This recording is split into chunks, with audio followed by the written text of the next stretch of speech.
It is once again that time of the year, the NATO Summit, which is being held in Ankara. The ongoing Russia-Ukraine conflict. NATO is a grouping of 32 countries. The justification that Trump gave was that Greenland was being surrounded by Russian and Chinese naval ships.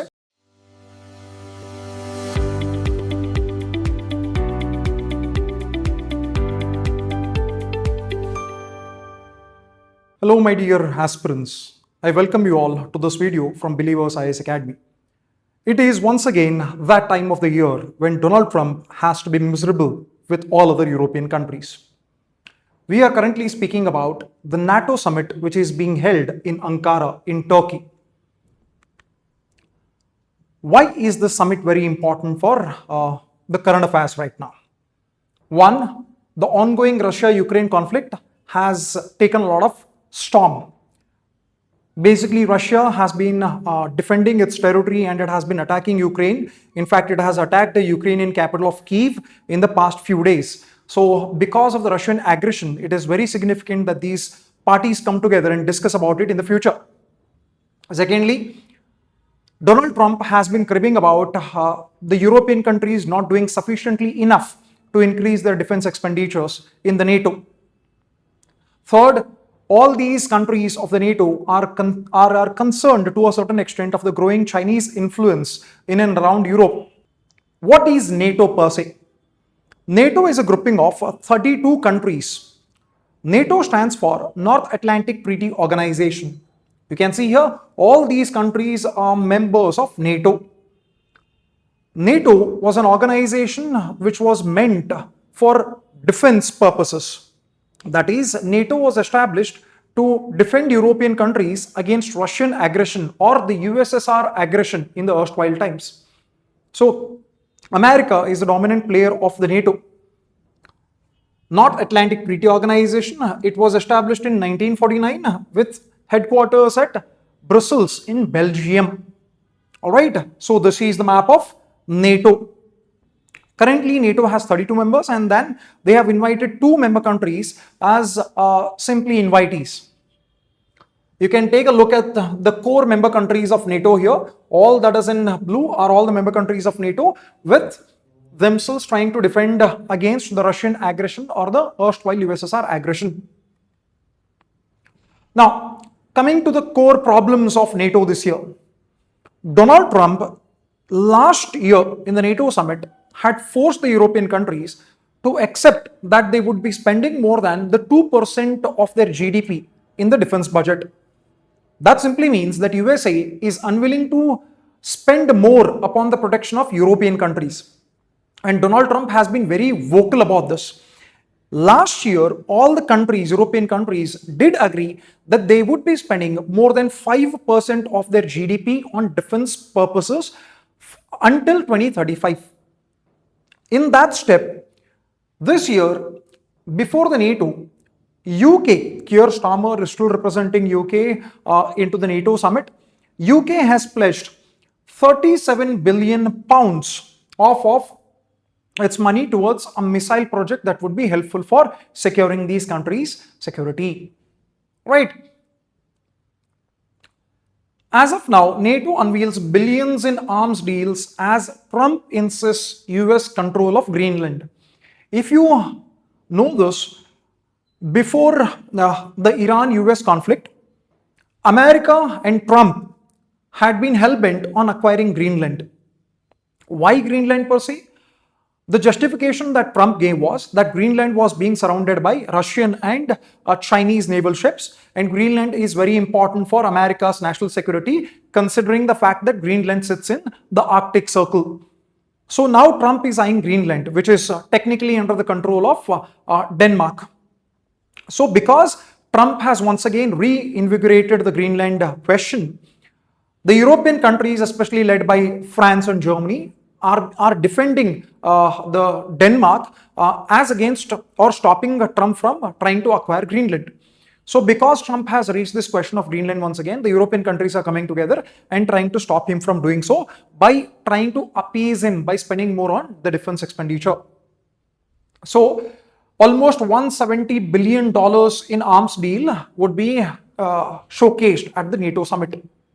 Right. We all know that American President Trump has been not so happy with the European countries spending on NATO. America is the largest spender, and because of which he has been very vocal, as I said earlier. Now, he has been heaping praise on Turkey's Erdogan as summit starts. This year, the summit is being held in Turkey, in its capital Ankara. So when Trump landed there, he had a very cordial photo op with the Turkish president, Recep Tayyip Erdogan.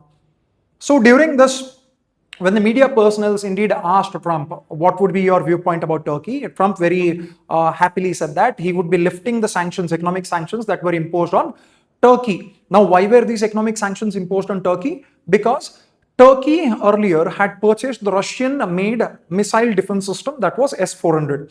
Even India had procured them. As soon as Turkey had procured these missile defense systems, America put economic sanctions upon Turkey under its CAPF program. So now the same Trump who had pressurized Turkey to not purchase these Russian arms is stating that he is very happy to bring them out. Interestingly, he is also ready to sell American fighter jets F-35 to Turkey if everything goes well.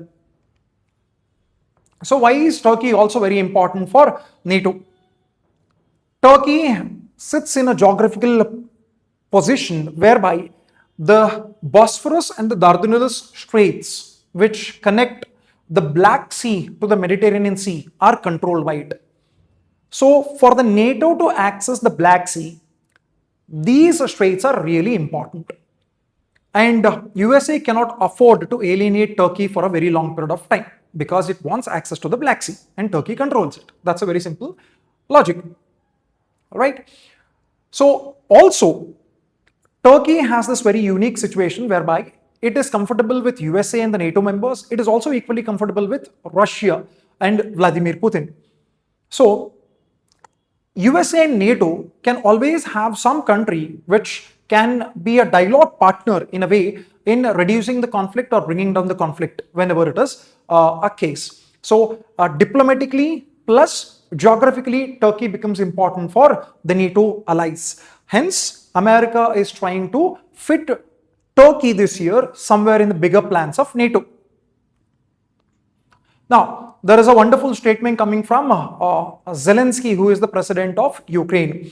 As soon as Russia upped its aggression on Ukraine by attacking its capital, Kyiv, in the last few days, a lot of Russian missiles have demolished buildings in Kyiv and all. So, Zelensky in this particular NATO summit, although Ukraine is not a member of NATO, and by the way, all this conflict between Russia and Ukraine is primarily because Zelensky had tried to become a member of NATO 5 years ago. That is the reason that Russia started this war. So Zelensky goes to the NATO summit and says that it would be great if the NATO member countries accept Ukraine as a new member of NATO, and that would solve a lot of crises that Ukraine is facing right now. So he says NATO should let Ukraine join to make all of us stronger. However, this is a far-fetched ambition for Zelensky as well as NATO. Russia very well knows that NATO was not in the interests or in the minds to accept Ukraine as its newest member, because that would be like bringing the war directly on the Russian doorsteps. And because Russia and USA are two biggest nuclear powerhouses of the world, you do not want to have a showdown between these two countries. USA will be very much wary about accepting Ukraine into NATO per se. Now, what could be the implications for India as to what is happening in NATO? On one hand, we have certain opportunities that India could have, like stable Europe benefits, global trade, as well as maritime security. There could be a technology cooperation and defense industry partnerships. There could be deeper engagement with Quad and European partners. This could be a possibility if things stabilize with NATO. On the other hand, we have certain challenges also.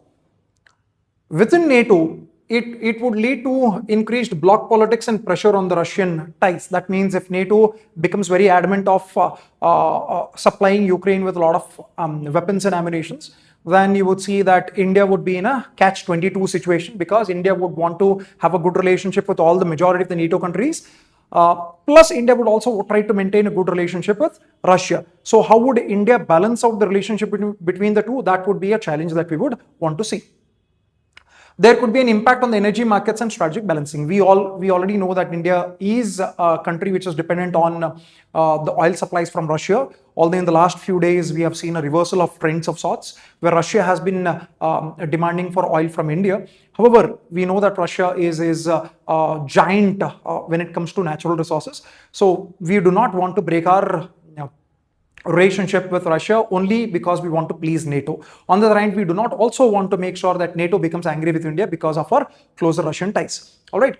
So NATO's Indo-Pacific focus may complicate India's autonomy. Now, NATO is not only challenging Russia's hegemony per se, but it is also trying to tackle the rising interests of China everywhere.